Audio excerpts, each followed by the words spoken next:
ini adalah salah satu yang kereta paling ramai orang rakyat Malaysia beli selain daripada Perodua Myvi.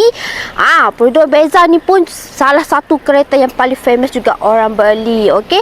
Alright, dekat hadapan saya ni, ini Perodua Beza 1.3 model tahun 2019. Specs Evan punya, okey. Dengan harga macam gini, korang boleh dapat harga 33,000 sahaja. Bulanan korang boleh dapat 400 lebih. Tak kurang daripada 500, korang boleh dapat harga 400 lebih macam tu. Alright. Okey, korang tengok sahaja dekat bahagian luar dia memang masih okey, condition dia pun okey, tak ada masalah. Okey.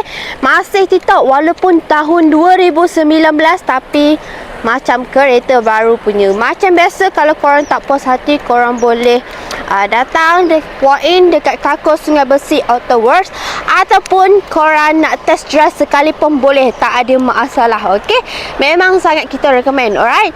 Okey, untuk spek ni korang tengok memang nampak cantik. Okey, ini spek advance ya.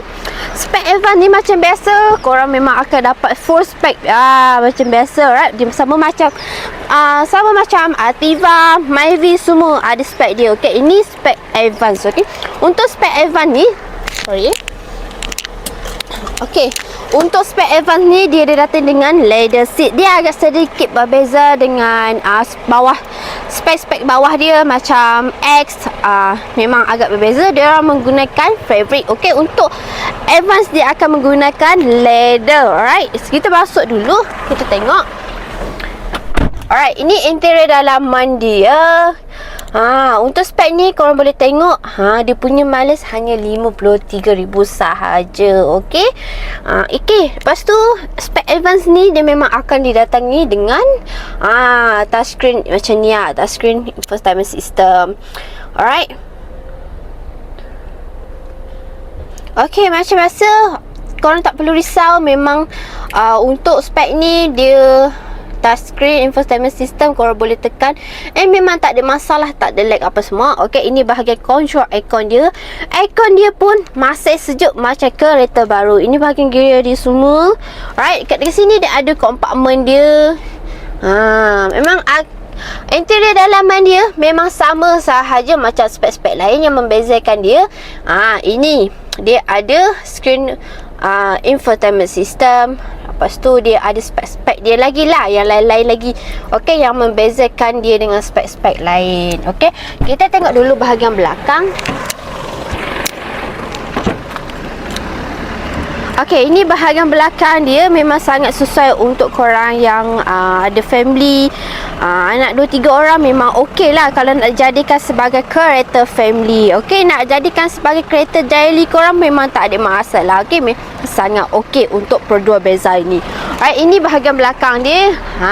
Nampak dia ada spek sini advance dia. Eco memang macam korang tahu, memang Perodua Beza Myvi ni memang dia dikenali dengan kereta yang paling jimat minyak. Okey, untuk spek ni saya lupa nak bagi tahu, dia ada dia ada reverse camera. So korang nak parking ke semua memang tak ada masalah. Senang untuk korang nak parking.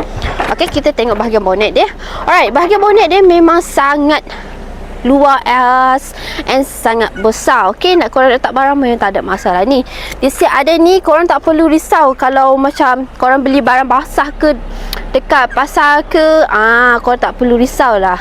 Okey, pasal air tu sebab benda ni korang boleh cuci and angkat sahaja. Okey.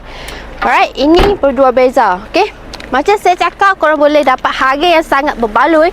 Sekarang ni untuk Perodua Beza ni korang boleh dapat harga 33,000 sahaja.